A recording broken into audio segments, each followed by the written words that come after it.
নমস্কার বন্ধুরা, মিনুর রান্নাঘরে আপনাদের স্বাগত। চলে এলাম নতুন একটা রেসিপি নিয়ে। আজকের একটা সহজ পদ্ধতিতে ঘুগনির রেসিপি করে আপনাদের দেখাবো।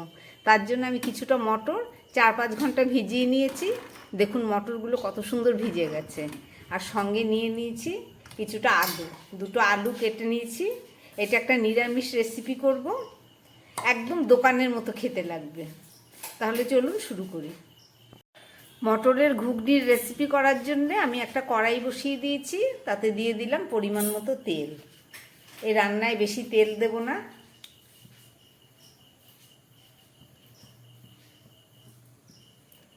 তেলটা গরম হয়ে গেছে, আমি কেটে রাখা আলুগুলোকে ভেজে নিচ্ছি।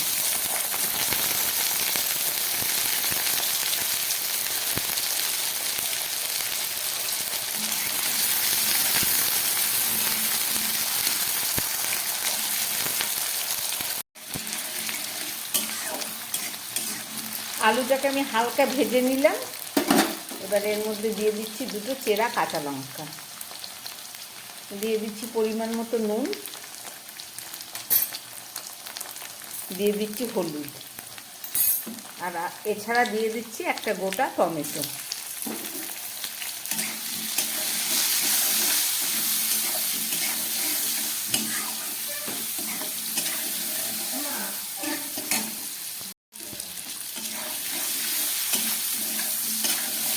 টমেটো আলুটাকে অল্প ভেজে নিলাম। এবার দিয়ে দিচ্ছি হাফ চামচ মতো গ্রেট করা আদা। মটরের ঘুগনি করতে গেলে সাধারণত মটরটাকে আগে সিদ্ধ করে নিতে হয়, কিন্তু আমি আজকে একসঙ্গে বসিয়ে দেবো। দারুণ টেস্টি একটা রেসিপি হচ্ছে। দিয়ে দিচ্ছি হাফ চামচ মতো জিরের গুঁড়ো, দিয়ে দিচ্ছি হাফ চামচ মতো শুকনো লঙ্কার গুঁড়ো, আর দিয়ে দিচ্ছি সামান্য গোলমরিচের গুঁড়ো।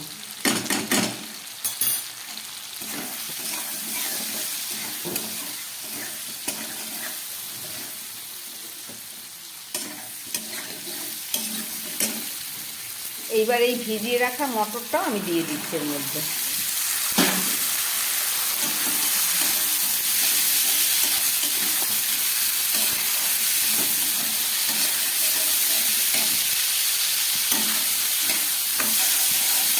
নুন, হলুদ, জিরে, আদা, লঙ্কা, টমেটো সব দেওয়া হয়ে গেছে, আর কষাবো না।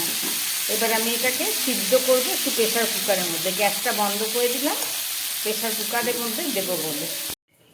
আমি একটা প্রেশার কুকার বসিয়ে দিলাম, তার মধ্যে এই কষানো আলু মটরটা দিয়ে দিচ্ছি।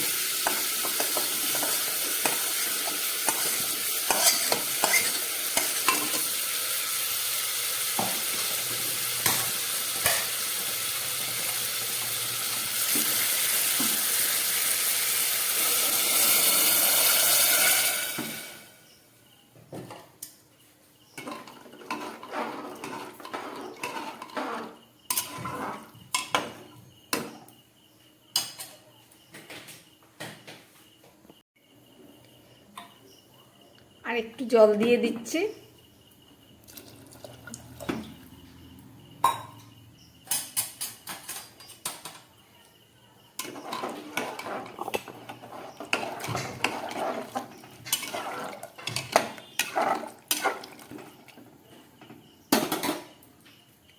এবার প্রেশার কুকারের ঢাকনা বন্ধ করার আগে আমি একটু সামান্য গরম মশলা গুঁড়ো দিয়ে দিচ্ছি। সবই দেওয়া হয়ে গেল, এবার ঢাকাটা দিয়ে দিচ্ছি।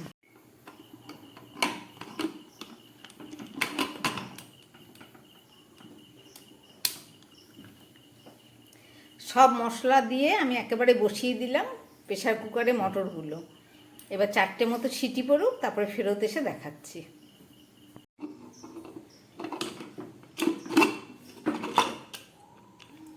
প্রেশার কুকারের ঢাকনাটা খুলে ফেললাম। এই যে ঘুগনিটা রেডি হয়ে গেছে, চলুন ঢেলে দেখাচ্ছি।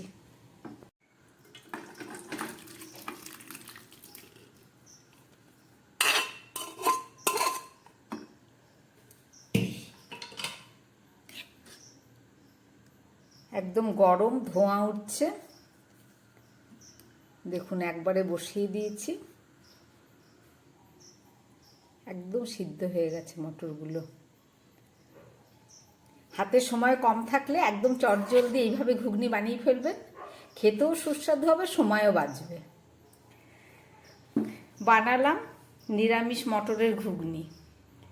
দেখলেন রেসিপিটা, আশা করি আপনাদের ভালো লেগেছে। এভাবে বানিয়ে একবার খেয়ে দেখবেন, যদি ভালো লাগে আমার চ্যানেলটাকে লাইক করবেন, সাবস্ক্রাইব করবেন। ঘুগনিটা এখন গরম বলে একটু পাতলা মনে হচ্ছে, 2 মিনিট পরেই অনেকটা ঘন হয়ে যাবে। এই ধরনের ঘুগনি কাঁচা পেঁয়াজ দিয়ে মুড়ির সঙ্গে মেখে খেতে পারবেন, রুটি পরোটার সঙ্গে খেতে পারবেন। এছাড়া চাটের মতো প্লেটের মধ্যে নিয়ে তাতে কাঁচা পেঁয়াজ, একটু মশলা, বিট নুন আর একটু টক দিয়ে মুখরোচক খাবার হিসাবেও ব্যবহার করতে পারবেন। দারুণ সুস্বাদু এই রেসিপি আপনারা দেখলেন, আশা করি আপনাদের ভালো লেগেছে। নমস্কার, সবাই সুস্থ থাকবেন, ভালো থাকবেন।